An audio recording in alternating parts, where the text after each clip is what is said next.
শবে বরাত নামাজ পড়ার নিয়ম। এই রাতে যত বেশি নামাজ পড়া যায় তত মঙ্গল।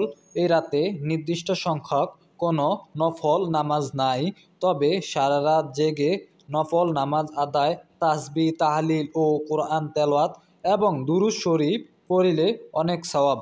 অবশ্যই ওলামায়ে কেরাম ও বুজুর্গানে দ্বীন নির্দিষ্ট সংখ্যক রাকাত নামাজ পড়ার নিয়ম উল্লেখ করেছেন। এশার নামাজের পর বেতের নামাজ বাকি রেখে এই নামাজ পড়িবে। ইহা দুই দুই রাকাত করে কমপক্ষে 12 রাকাত নামাজ পড়ার উল্লেখ আছে।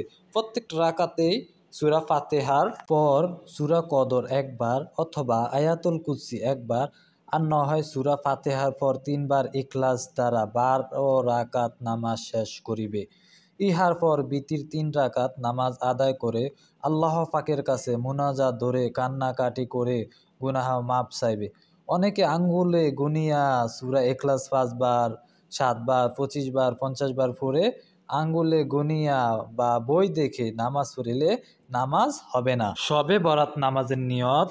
নাওয়াইতু আন উসাল্লিয়া লিল্লাহি তাআলা রাকাতাই সালাতি লাইলাতুল বরাতি মুতআহাদ জাহানিলা জাতিল কাবাতি শরীফাতি আল্লাহু আকবার।